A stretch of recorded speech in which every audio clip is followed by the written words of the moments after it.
Shalom saudara sekalian, hari ini kita akan kembali merenungkan firman Tuhan. Firman Tuhan diambil dari 2 Korintus pasal 5 ayat 9 sampai dengan 10. Sebab itu juga kami berusaha, baik kami diam di dalam tubuh ini, maupun kami diam di luarnya, supaya kami berkenan kepadanya. Sebab kita semua harus menghadap tahta pengadilan Kristus, supaya setiap orang memperoleh apa yang patut diterimanya, sesuai dengan yang dilakukannya dalam hidupnya ini, baik ataupun jahat. Saudara sekalian, Mother Teresa bercerita demikian. Seorang pria sedang sakit, luka, dan banyak sekali lalat mengurumuni luka-lukanya. Bahkan, lalat itu sudah bertelur di dalam luka-lukanya. Pemandangan itu sangat menjijikkan. Baunya membuat orang mual. Wajah Mother Teresa pun pucat saat dia menarik keluar atau membersihkan larva putih yang berayun-ayun, saudara. Dia harus mengeluarkan semua belatung itu, kemudian membaut luka dan mensterilkannya. Dia mengingatkan diri sendiri bahwa menolong orang itu sama saja menolong Yesus.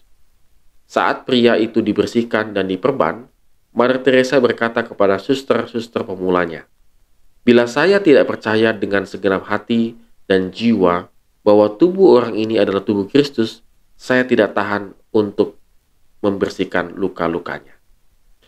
Saudara sekalian, dalam kehidupan kita berusaha untuk hidup berkenan di hadapan Tuhan.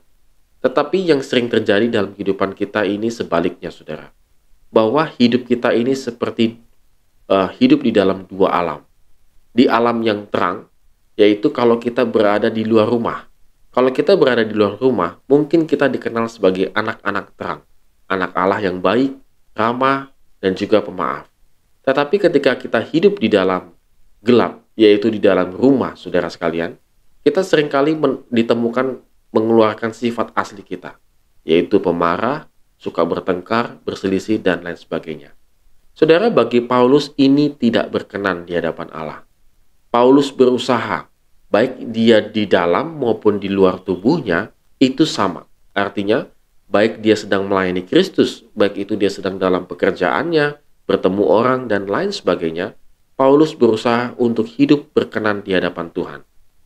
Untuk hidup berkenan di hadapan Tuhan, maka diperlukan satu yang namanya integritas, yaitu melakukan segala firman Tuhan.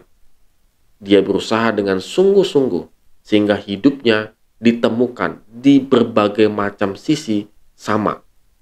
Paulus yang melayani, Paulus yang bekerja sebagai tukang tenda, Paulus di dalam rumah, Paulus di penjara, dan lain sebagainya, dia tetap ditemukan hidup berkenan di hadapan Tuhan. Demikian halnya dengan Mother Teresa, saudara sekalian. Dia berusaha melayani, bahkan dia harus struggle, dia bergumul dalam pelayanannya. Bahkan dia mengucapkan satu kata yang indah, "Jika saya tidak menganggap ataupun membayangkan bahwa yang saya layani adalah tubuh Kristus, yaitu Yesus Kristus, maka saya tidak akan sanggup."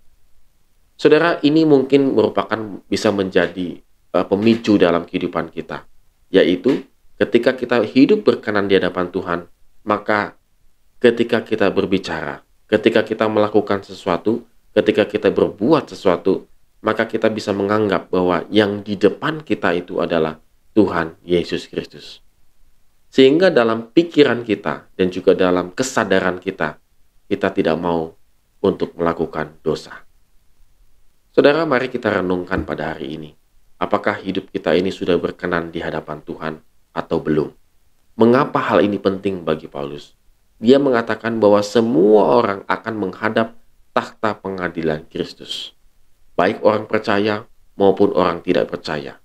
Bagi orang yang percaya, takhta pengadilan Kristus sebagai pembuktian iman kita di dalam dunia ini.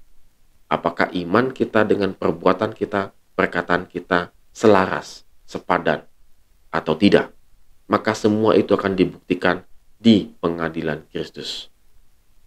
Oleh karena itu, saudara sekalian, mari kita renungkan bahwa kalau hidup kita berkenan di hadapan Tuhan, kita akan masuk ke dalam kerajaan surga. Tetapi kalau hidup kita tidak berkenan di hadapan Tuhan, apalagi hidup kita penuh dengan kemunafikan, di dalam rumah berbeda, di luar rumah berbeda, di gereja berbeda, dan semuanya berbeda, maka itu adalah hidup yang tidak berkenan di hadapan Tuhan. Maka kita akan bisa masuk ke dalam neraka. Mari saudara sekalian, kita renungkan firman Tuhan dan kita lakukan dalam kehidupan kita. Amin. Tuhan Yesus memberkati kita semua.